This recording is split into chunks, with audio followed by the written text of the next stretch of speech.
Can everyone see that okay? I think we are not looking like the presentation mode. We're looking Oh, more. okay. Yeah. Okay, Yeah, here. Sorry. wrong screen. Yeah, sorry. Okay, that's better. Is that good? Yep. Great. Okay. Thank you. Okay. Sorry about that. Okay. Thank you all so much for allowing me to talk about Southern Ground Hornbills. I'm from the Avian Behavior Conservancy, and I wanted to draw some parallels to a very smart bird from the Southern Ground Hornbill to the parrots, because this has been an extraordinarily unique reintroduction challenge. So I'm going to be talking about whether or not imprinted birds can be proper candidates for reintroduction, techniques for release in a highly social species. So what can we learn from a large omnivorous bird and apply that to parrots? Well, first of all, this is a very highly intelligent bird that learns extraordinarily quickly and is very social. This is the largest obligate cooperative breeder of all birds, and this has major implications for release. These birds are highly territorial and incredibly destructive. So among South Africa and amid Southern Africa, these birds, when we're looking at release territories where we want to put them in their historical range, this has proved to be incredibly challenging. So reintroduction challenges really began in the 1970s when researchers and biologists would start pulling the insurance egg for rearing. So Southern Ground Hornbills lay 2 eggs, and they will only raise 1 of those eggs. So in order to enhance the population of this species, the researchers would then pull that egg. This immediately began imprinting issues because of the way that these birds were raised. And so trying to work through those challenges has really been kind of 50 years in the making. So once these birds are released, they generally have supplementary provisioning through the first winter, and this kind of creates that negative feedback loop, creating habituation and food conditioning challenges. And this bird really has the need for a highly managed reintroduction strategy, kind of like condors, California condors, and other species like cranes. The Mabula Ground Hornbill Project works in South and Southern Africa with the Southern Ground Hornbill just throughout the region, and they contacted Avian Behavior Conservancy located in California after years of decline in the reintroduction success rate. So there were staffing challenges with the rearing methods. Most of their staff based in South Africa really works with captive species, captive bred birds, and that doesn't really translate rearing to release. As well, the bird faces massive challenges, as you can just see from these pictures, the environmental lead issues, anthropogenic scenarios, and persecution by residents. This bird is extraordinarily destructive. So when they see their reflection in glass windows or just live among settlements, they're going to pound the glass. And for, just sort of impoverished, residents, this bird is not really a welcome, I should say. So this is the rearing center, and just this is the inside of the rearing center for the Mabula Ground Hornbill Project. And just kind of on its face, you can see it was designed to be set up sort of as a co-parenting scenario, but not really with a lot of input by other areas that do co-parenting for release.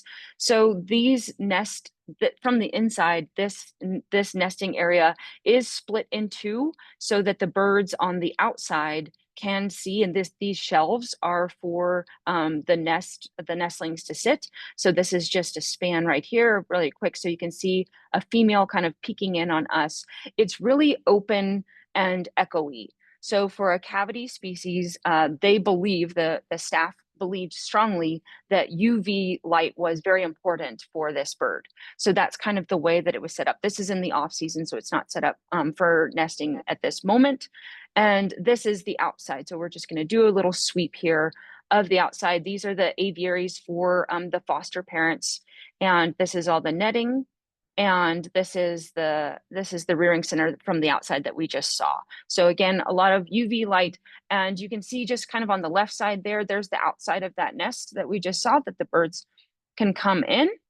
And this is their feeding strategy for the foster parents as well as for the reintroduction units. So you're going to see her bright green bucket, and she does have a whistle, and you'll see just how the birds come up. This is how the birds are provisioned in the winter in the bush as well. And that is because in the bush, they have to use the human element. They can't just leave food out because it will attract predators and the birds won't actually get the food. So they can't just leave food out. So she's just kind of walking through. She's going to feed the birds. And you'll see the females have the violet throat patch and the males just have the red, in case you are unfamiliar with southern ground hornbills. But these are not birds for release specifically, but these birds are foster parents. So, you know, just kind of the way that they will teach their young is not preferential to how we would want. So this is me kind of assessing the situation for what needs to be changed in these scenarios. You can also see some human-based enrichment there, tires. They were using boxes, plastic bottles and whatnot, which can also be problematic. So our assessment is, you know, Avian Behavior Conservancy uses learning theory principles. We do flight in human care.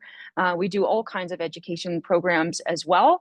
And so a lot of the questions are, how are we going to teach birds to actually avoid people in free-ranging scenarios? So we actually use the opposite concept. So we reconfigured the entire rearing operations. We established distinctive cues for supplementary feeding in free-ranging birds. And then we also used aversive conditioning for flocks that forage in or near human establishments. So here's an example of that, just kind of in that same rearing center of exactly what the imprinted bird, the baby birds look like. This was a bird that was raised for release, and this is not that. You can see the boxes in the background.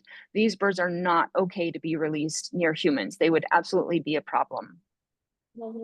So you can see just kind of you know, the sort of the fluffy head approaching people for food, even preening in human presence. All of these things are not the kinds of things that we want to see. You know, play fighting, bickering over food. These are not the kinds of things that we want to see. Here is a released flock. So these are the birds that actually can see the Mabula Ground Hornbill truck approach. And this is exactly what they do. They come running towards a truck. Again, cute, not what we want to see.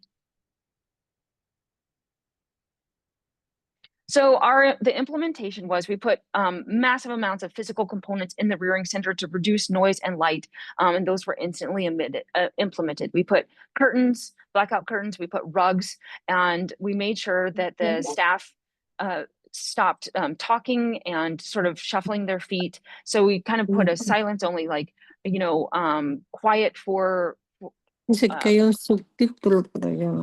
for the wild, sort of, you know, just making sure that people were really understanding the office of their scenario.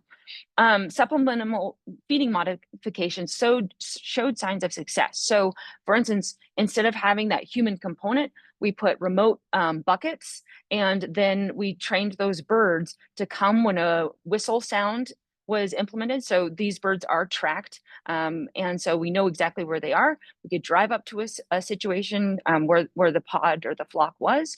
We could put the bucket in, whistle them in, hide the truck. The birds came, and then once the birds left, we would remove the bucket so that it didn't attract predators. The predators did not see it as a cue, and then we would leave. Incidentally, the team also went to the Hawaiian crow release program. They found the crows were trained to lift the lid on a bucket, and these birds, being equally as smart, learned the lidded bucket, and that is also being implemented. We use only natural materials for enrichment, and now the imprints are being placed with older birds, so we call them bushmasters, for release and put in only remote scenarios, and those are working quite well. Those, actually, the video that you saw of those imprinted birds, they are successful, and they have been released. They could not have been released without all of this suite of scenarios being placed in those free-ranging populations. And then aversion training in the deep bush is really challenging. The aversion training that we did was here. Oh, sorry. I thought I had a video of it. The aversion training that we did was near landfills and any home settlements that were being problematic. We put whole nets with pots and pans, anything that would kind of explode without pyrotechnics. So anything that would, upon dropping, would just like explode, like flour or something along those lines, make a lot of noise. The human component could not be visible. So it had to be a remote or hidden. We had people in ghillie suits. And when the birds would approach, at random, the pots and pans would be dropped and the birds would go flying. So that was really important for the aversion training of these birds. And it had to be random. So we put basically the fear of God into them. As a final note, South and Southern Africa have an established captive husbandry profession. So they do have zoos and aviaries, but this does not translate to reintroduction success. So the biggest need in South Africa is a training program to increase capacity in humans for rear to release. So we are looking for collaboration to build a broader training program. This is something that we are looking to implement like as soon as possible because the staffing, the human element is really important. So that's kind of what our next step is, because that is the most important. So this could not be done without the help of the Mabula Ground Hornbill Project, the African Hornbill Alliance. If you are interested in collaborating as well for program information on rearing to release, this is a Google form, and I appreciate everyone's attention. Thank you very much. Thank you very much, Hilary. We appreciate your presentation. Si alguien tiene preguntas, por favor, pueden ponerlas en el chat o abrir su micrófono y hacérselas directamente a Hilary. Tenemos tiempo para un par de preguntas, no sé. And you can write questions in any language. Pode escribir as perguntas en cualquier idioma.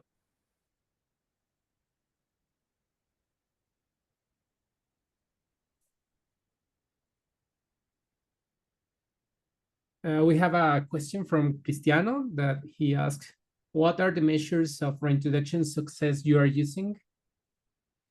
Yeah, so success basically that Lucy Kemp from the Mabula Ground Hornbill Project is someone who can speak more to that.